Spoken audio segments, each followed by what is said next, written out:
manera más eficiente posible, ¿verdad? Entonces, el tema del día de hoy, danzas guatemaltecas, realidad y actualidad, Guatemala en el siglo XX. Vamos a trabajar esto. La presentación está en base al Atlas Danzario de Carlos René García. Entonces, vamos a encontrar diferentes términos y conceptos que van a ser importante entenderlos para poder identificar elementos, ¿verdad? Entonces vamos a tener que la diferencia entre un baile y una danza tradicional. El baile va a ser una ejecución espontánea y que va a estar dentro del contexto de una fiesta, ¿sí? Mientras una danza tradicional, ¿sí? Esta se hace en un lugar y en un tiempo específico. Lleva no solo horas de preparación, pero no previas a la danza, sino días, ¿sí? Meses antes de que ésta se dé. Se utilizan textos originales, ¿sí? Música mística como tambores, pitos, ¿sí? Es de transmisión oral, utiliza vestuario, trajes especialmente diseñadas para poderse ejecutar y máscaras en su mayoría, ¿sí? Entonces, una es una ejecución espontánea y la otra es una danza que lleva tiempo y se hace en un momento específico y lleva toda una preparación previa. Entonces, si hablamos de bailes, no va a ser lo mismo que una danza tradicional. ¿Queda clara esa diferencia? Sí. Sí. Okay.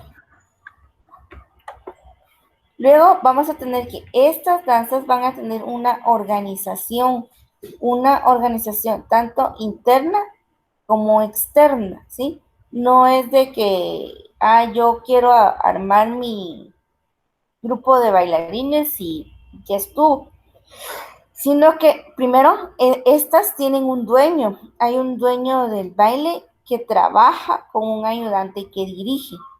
Entre estos se organizan para solicitar la cooperación económica. Esta cooperación económica va en relación a cómo se van a contactar, sus trajes, su comida, su bebida, ¿sí? Van a tener bailarines o bailadores, les llaman en el libro, y un consejo de principales, que son quienes organizan el baile, preparan el baile,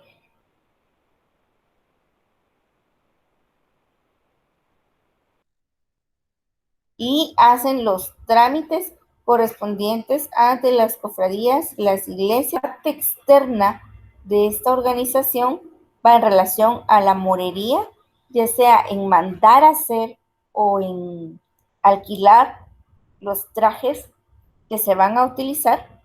La alcaldía y la cofradía en relación de lugares, horas, momentos en los que se van a ejecutar estas danzas, y la iglesia parroquial en relación y junto con la alcaldía en las comunidades, permisos municipales y ese tipo de detalles, ¿verdad?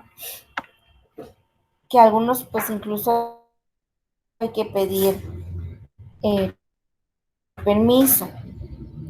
Dentro de estos, así como se dividen los bailes en danzas tradicionales, vamos a tener aquellos que son de fiesta y los que son de rituales, ¿sí? Los de fiestas generalmente se ejecutan para las fiestas patronales. Las fiestas patronales pueden ser regidos por el calendario religioso de las diferentes religiones.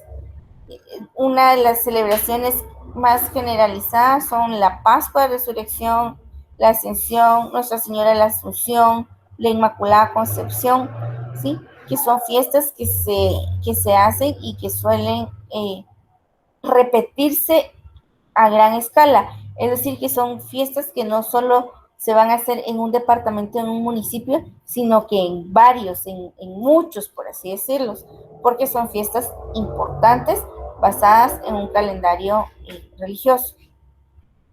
Vamos a tener la parte de los rituales que van en relación a procesos de iniciación, se usan candelas, saumerios, son un rito de paso como entrar a la cofradía, entrar al grupo de baile, ¿ya?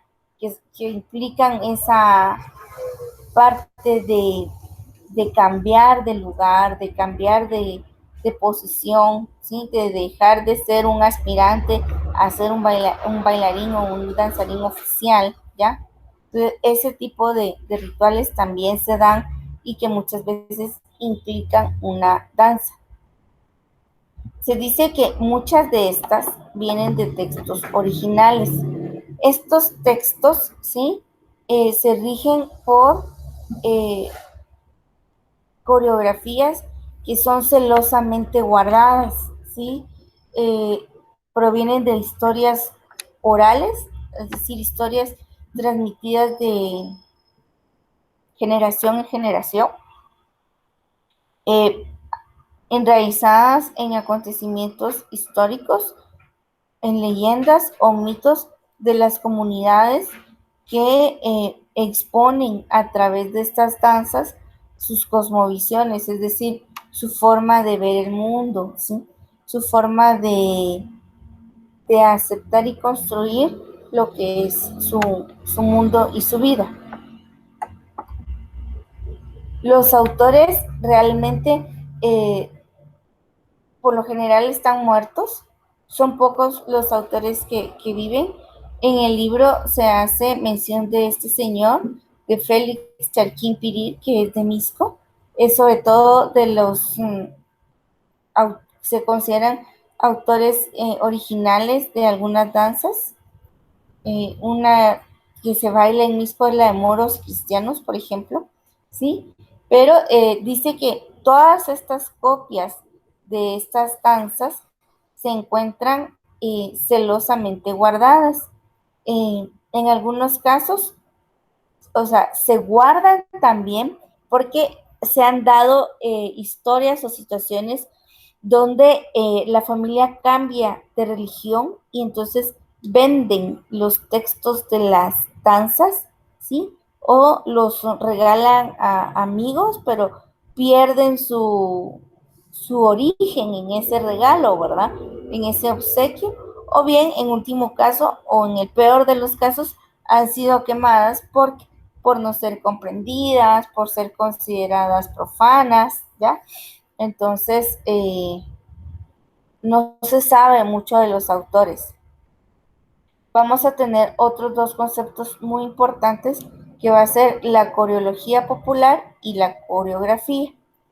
Cuando vamos a hablar de la coreología popular, vamos a hablar de la composición de una danza tradicional popular que va a tener en sí misma la historia social o la memoria histórica de una comunidad, ¿sí? Y desde la antropología o esto se estudia desde la parte etnológica, va a ser el estudio, el análisis de los elementos de esa danza, ¿sí? Y tenemos la coreografía, que es la descripción gráfica del movimiento, ¿sí? Es decir, siempre que las palabras relacionadas terminen en grafías van a ser descripciones y todas las terminadas en logía van a ser análisis. Entonces, una describe y la otra analiza los elementos, ¿ya? ¿Vamos bien hasta ahí? Sí, maestra. Sí. Va, perfecto. Vamos a tener que las danzas van a estar, vienen de un proceso formativo, que pues obviamente este está cronológicamente armado, ¿sí? Entonces, aquí en estos cuadros está, por ejemplo, el proceso formativo que está del año sin año, es decir, antes de que llegaran los españoles, sí, y en una época que se considera prehispánica o peninsular, donde se habla de danzas y bailes, se menciona a los pascarines, que se considera que es una danza, un baile de pastores, ¿sí? Luego tenemos en la época hispánica medieval, y pues aquí se dan algunas como leyendas relacionadas con Carlomagno, los 12 pares de Francia, el Mío Cid, historias de modos cristianos, mojigantas, que son danzas o bailes ya traídos por el proceso de conquista.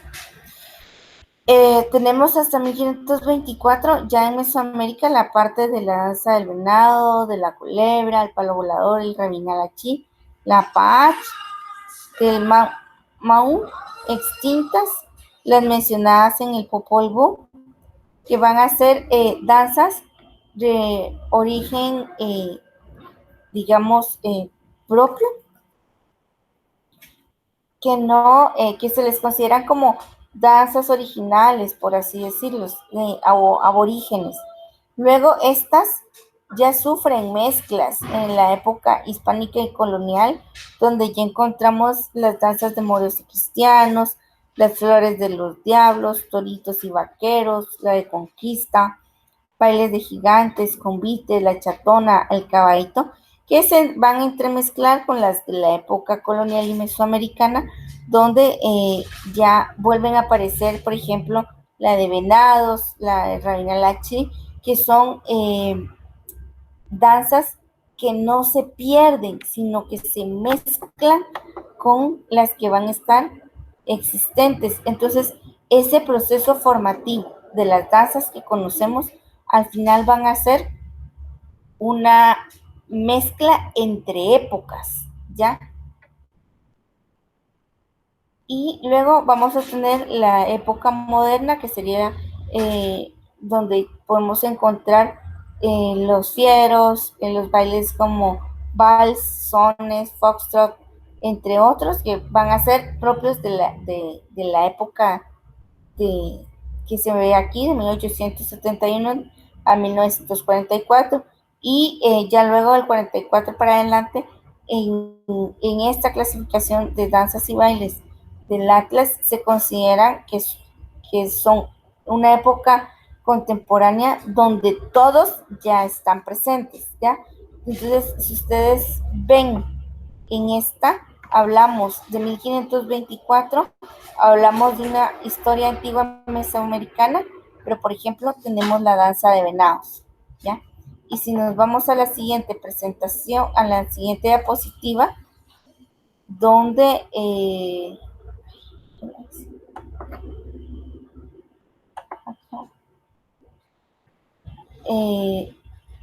esperen, acá, en la época colonial o mesoamericana, también vamos a encontrar a los venados, ¿ya? Entonces, lo que yo quiero que vean es cómo estas van formándose y van apareciendo y transformándose en diferentes épocas. No sé si voy clara hasta ahí. Sí. Sí. Entonces vamos a hacer aquí, vamos a parar un momento aquí en el proceso formativo y voy a necesitar, le voy a mandar a Angie las 3 diapositivas anteriores, ¿sí? Y me van a hacer un favor. Vamos a hacer una tabla. Vamos a ver. Ahorita, denme un segundo.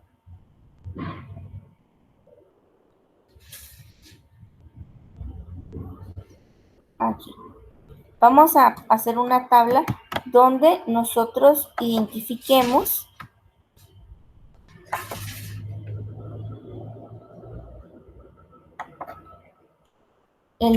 primero con número, ¿verdad? Vamos a identificar la danza y los periodos formativos, porque necesito que saquemos una lista como de las danzas que podemos identificar en estas 3 diapositivas y en qué periodos están. Vieron que les enseñé en la de venados que aparece en 2 periodos. Entonces ponen la danza y los 2 periodos en los que aparece. ¿Sí? Y ahorita les mando las 3 diapositivas. ¿Vamos bien hasta ahí? ¿Queda claro el ejercicio que necesito que hagamos ahorita? Sí. Va. Ahorita mando la información. Lo voy a mandar por el WhatsApp.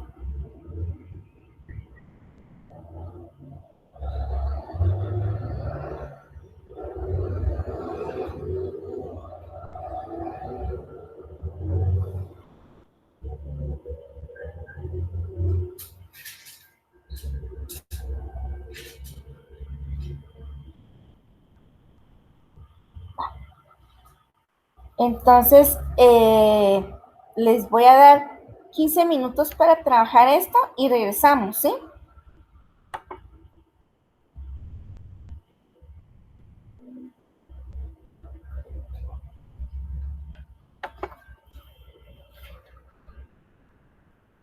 Le llegó la información, Angie. Angie. Gandhi, perdón.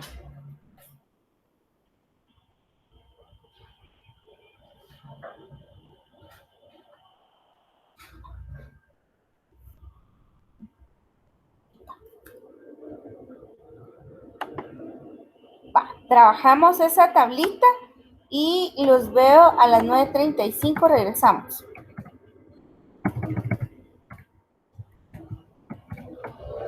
Igual, me quedo pendiente de ustedes aquí en el conectada, o bien pueden activar su micrófono y preguntar lo que necesiten.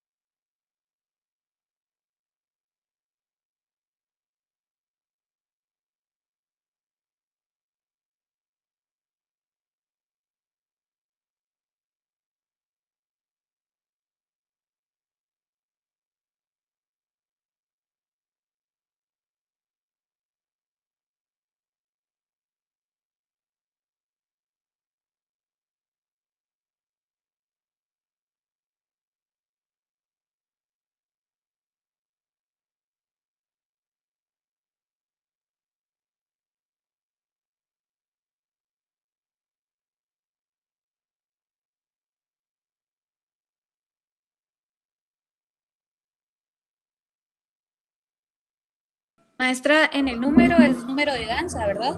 Sí, es el correlativo 1, 2, 3, 4. Ok.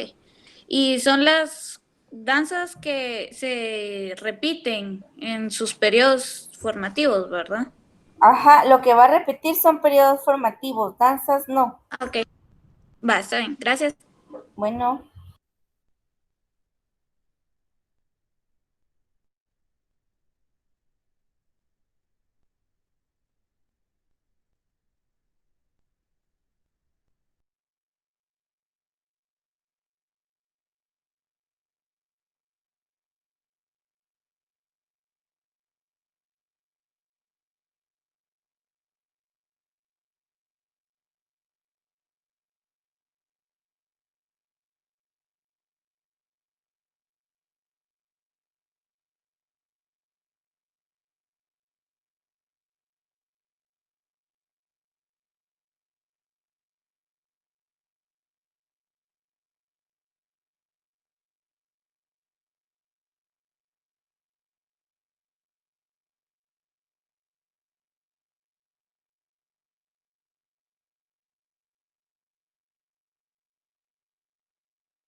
Hola chicas, Brian, ¿cómo les ha ido? ¿Cómo van?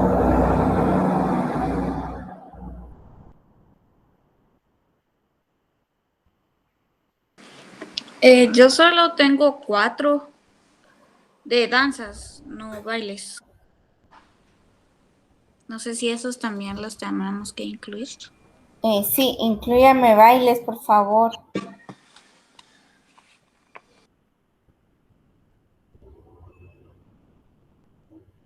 Yo llevo como 15. Ok, ¿todavía le falta? Sí. Va, les doy 5 minutos más, pues.